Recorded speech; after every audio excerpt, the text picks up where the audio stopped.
चीन विश्व का कारखाना क्यों है? चीनी अर्थव्यवस्था एक शक्ति के रूप में फलती फूलती है और देश के उत्पाद हर जगह दिखाई देते हैं। विभिन्न प्रकार के सामानों पर टैग, लेबल और स्टिकर ये बताते हैं कि वे मेड इन चाइना है। इस वजह से ये सोच आती है कि हर चीज चीन में क्यों बनती है। नमस्कार, मैं हूं आलोक और आप देख रहे हैं नेशन न्यूज 7।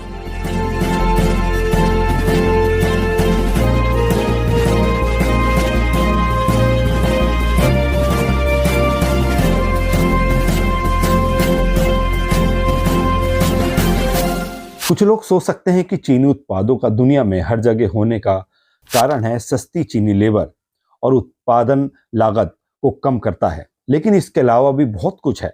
अपनी कम श्रम लागत के अलावा चीन अपने मजबूत व्यापार नेटवर्क, सरल नियम कानून और कम करों के कारण एक बड़ा निर्माण केंद्र बन गया है।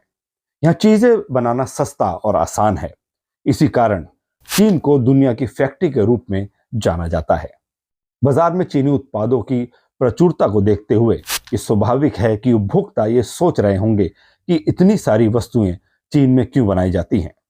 कंपनियों द्वारा चीन में अपने उत्पाद निर्मित करने का एक कारण यह है कि देश में कम वेतन वाले श्रमिकों की बहुतायत है। चीन में ऐसा सिस्टम बना है जिसमें आसान बनाने वाले, उनके हिस्से तैयार करने वाले और बेचने वाले एक साथ काम करते हैं। इससे चीजें बनाना आसान और सस्ता हो गया है, जबकि पश्चिमी निर्माता विभिन्न स्वास्थ्य, सुरक्षा, रोजगार और पर्यावरण संबंधी नियमों का अनुपालन करते हैं। चीन निर्माता आमतौर पर अधिक अनुमोदक विनियामक वातावरण के तहत काम करते हैं। चीन पर यह आरोप है कि वह अपनी मुद्रा का मूल्य कम रखता है ताकि उसके सामान सस्ते लगे और आसानी से बिक सके, जिससे अमेरिकी सामानों को टक्कर मिलती है। कम वेतन। चीन की आबादी लगभग 1.41 अरब है, जो इसे दुनिया का सबसे ज्यादा आबादी वाला देश बनाती है। जब चीन श्रमिकों की संख्या ज्यादा हो और काम की मांग कम हो तो वेतन कम रहता है। पहले ज्यादातर चीनी लोग ग्रामीण इलाकों में रहते थे और गरीब या निम्न मध्यम वर्ग के थे, लेकिन 20वीं सदी के अंत में जब लोग गांवों से शहर की तरफ आए तो उन्होंने औद्योगिक कामों के लिए तैयार होकर कम वेतन पर लंबे समय तक काम करना स्वीकार किया। चीन में पहले बच्चों को काम पर लगाने के नियम बहुत सख्त नहीं थे, यानी बहुत सारे बच्चे छोटी उम्र से ही काम करते थे। साथ ही चीन में मजदूरी की दर भी दूसरे विकसित देशों की तुलना में कम थी।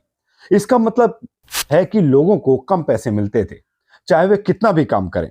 न्यूनतम मजदूरी दो प्रकार की होती है: प्रति घंटा न्यूनतम मजदूरी और मासिक न्यूनतम मजदूरी, जिसमें ओवरटाइम, रात की शिफ्ट और सप्ताह के काम के लिए कोई अतिरिक्त भुगतान शामिल नहीं होता।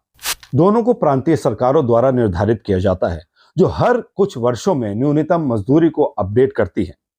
2024 तक शंघाई में प्रांत स्तरीय सरकारों में सबसे ज्यादा प्रति घंटा न्यूनतम मजदूरी है, जो कि $370 प्रति माह है, जबकि बीजिंग में सबसे ज्यादा प्रति घंटा न्यूनतम मजदूरी है, जो कि $3.70 है। चीन में विशाल श्रम शक्ति मौजूद है, जो भारी मात्रा में उत्पादन करने, किसी भी मौसमी उद्योग की आवश्यकता को पूरा करने और यहां तक कि मांग में अचानक वृद्धि को पूरा करने में भी मदद करती है। व्यवसाय का इकोसिस्टम औद्योगिक उत्पादन अकेला नहीं होता, इसमें कई लोग और संगठन मिलकर काम करते हैं, जैसे कि सामान सप्लाई करना, पुर्जे बनाने वाली कंपनी, बांटने वाली कंपनी, सरकारी एजेंसियां और ग्राहक। ये सब मिलकर उत्पादन करते हैं। 1990 के दशक से चीन में व्यापार काफी बड़ा है। उदाहरण के लिए दक्षिण पूर्व में हांगकांग की सीमा से सटा शहर शेंजन इलेक्ट्रॉनिक्स उद्योग के केंद्र के रूप में विकसित हुआ है। एप्पल जैसी अमेरिकी कंपनियां लागत कम रखने और मार्जिन अधिक रखने के लिए चीन के कौशल का लाभ उठाती हैं। कम नियम और कानून। अधिकांश औद्योगिक अर्थव्यवस्थाओं में कंपनियों को ग्राहकों की सुरक्षा, काम की जगह की सुरक्षा, श्रम कानून और पर्यावरण संरक्षण के नियमों का पालन करना पड़ता है। लेकिन चीन, जो कि औद्योगिक क्षेत्र में नया देश है, वहां के नियम अन्य देशों की तुलना में इतने सख्त नहीं हैं। ऐतिहासिक रूप से चीनी कारखानों में बाल श्रम का प्रयोग किया जाता रहा है, लंबी शिफ्टों में काम कराया जाता रहा है तथा श्रमिकों को मुआवजा बीमा प्रदान नहीं किया गया है। जैसे जैसे अर्थव्यवस्था विकसित हुई, चीनी सरकार ने ऐसे सुधार लागू किए जो श्रमिकों के अधिकारों की रक्षा करते हैं और उचित मुआवजा प्रदान करते हैं। इसके अतिरिक्त पर्यावरण संरक्षण कानून की नियमित रूप से अनदेखी की जाती है। जिससे चीनी कारखानों को कचरा प्रबंधन लागत में कटौती करने में मदद मिलती है। 219 की विश्व बैंक की रिपोर्ट के अनुसार दुनिया के शीर्ष 20 सबसे प्रदूषित शहरों में से 18 चीन में है। कर और शुल्क। चीन में 1985 में अपनी निर्यात कर छूट नीति शुरू की। इसका मतलब था कि जब सामान निर्यात किया जाता था तो उन पर कोई वैट नहीं लगता था। इसके अलावा चीन से बाहर भेजे जाने वाले सामान पर कोई आयात कर नहीं लगाया जाता था। इन नीतियों ने उत्पादन की लागत को कम करने में मदद की और निवेशकों को आकर्षित किया। चीन और अमेरिका टैरिफ। जुलाई 2018 में अमेरिका ने चीन से आने वाले $34 बिलियन मूल्य के 818 उत्पादों पर टैरिफ लगाया। ये दोनों देशों के बीच टैरिफ लगाने के कई चरणों में से पहला था। इसका परिणाम यह हुआ कि फरवरी 2020 तक चीनी वस्तुओं पर कुल $550 बिलियन का टैरिफ और अमेरिकी वस्तुओं पर $185 बिलियन का टैरिफ लागू हो गया। जब जो बाइडेन राष्ट्रपति बने तो चीन के विदेश मंत्री वांग यी ने कई टैरिफ खत्म करने की बात की थी। बाइडेन के राष्ट्रपति काल में टैरिफ में ढील देने पर चर्चा होती रही है। 2022 में अमेरिका में बढ़ती महंगाई के कारण राष्ट्रपति बाइडेन और अमेरिकी ट्रेजरी सचिव जैनेट येलेन ने कहा कि चीन के साथ टैरिफ में ढील देने से घरेलू महंगाई पर सकारात्मक असर पड़ सकता है। मुद्रा। चीन पर आरोप है कि वो अपने सामान को अमेरिकी सामान के मुकाबले सस्ता दिखाने के लिए युआन की कीमत को जानबूझकर कम रखता है। चीन ऐसा करने के लिए डॉलर खरीदता है, युआन बेचता है, जिससे युआन का मूल्य नहीं बढ़ता। युआन की कम कीमत की वजह से विदेशी व्यापारी चीनी सामान खरीदने में रुचि दिखाते हैं, जिससे चीन की वैश्विक बाजार में होड़ बढ़ जाती है। 2005 के अंत में अनुमान लगाया गया था कि डॉलर के मुकाबले युआन की कीमत 30% कम है। 2017 में युआन में डॉलर के मुकाबले 8% की वृद्धि हुई, जिसके बारे में विशेषज्ञों का कहना है कि यह कदम पूर्व राष्ट्रपति ट्रंप द्वारा चीन को मुद्रा हेरफेर करने वाला देश करार देने की धमकी के बाद उठाया गया था। हालांकि यह प्रवृत्ति उलट गई और जून 2018 में जब अमेरिका ने चीनी वस्तुओं पर टैरिफ लगाया तो युआन डॉलर के मुकाबले कमजोर हो गया।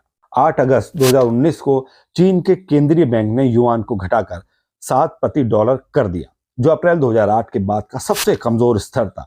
कोविड-19 महामारी के दौरान और उसके बाद युआन का मूल्य अमेरिकी डॉलर के मुकाबले लगातार गिरता रहा। मई 2024 तक चीनी विदेशी मुद्रा भंडार लगभग $3.2 ट्रिलियन हो गई। चीनी अर्थव्यवस्था इतनी मजबूत क्यों है, यह बड़ा सवाल है। चीन में कई ऐसी स्थितियां हैं जो उसकी अर्थव्यवस्था को मजबूत बनाती है। वो अपने देश में सड़कों, इमारतों और अन्य विकास कार्यों में खूब पैसा लगाते हैं। वहां मजदूरी कम है और कर में छूट मिलने से उत्पादन की लागत भी कम हो जाती है। चीन की आपूर्ति प्रणाली बहुत प्रभावी है, जो विदेशी कंपनियों को अपनी ओर आकर्षित करती है। क्या चीन विश्व की सबसे बड़ी अर्थव्यवस्था है? चीन दुनिया की दूसरी सबसे बड़ी अर्थव्यवस्था है, जबकि अमेरिका सबसे बड़ी अर्थव्यवस्था है। 2024 तक अंतर्राष्ट्रीय मुद्रा कोष IMF के अनुसार अमेरिका का कुल GDP $28.8 ट्रिलियन था। इसके मुकाबले चीन का GDP $18.8 ट्रिलियन था। कुछ लोगों का मानना है कि चीन सस्ते श्रम की वजह से दुनिया की फैक्ट्री का दर्जा खो सकता है, क्योंकि अब दूसरी उभरती अर्थव्यवस्थाएं भी सस्ता श्रम दे रही हैं। लेकिन सस्ता श्रम अकेला कारण नहीं है जिससे मेड इन चाइना उत्पाद पूरी दुनिया में बिकते हैं। चीन से मुकाबला करने के लिए अन्य देशों को सिर्फ सस्ता श्रम ही नहीं बल्कि एक मजबूत उद्योग व्यवस्था भी बनानी होगी। फिलहाल चीन अपनी कम उत्पादन लागत, बड़े श्रमिक समूह, कुशल प्रतिभा और व्यवसाय की अच्छी व्यवस्था के कारण दुनिया की फैक्ट्री बना रहेगा। आज के लिए इतना ही। और देश विदेश की खबरों के लिए देखते रहिए नेशन न्यूज़ 7।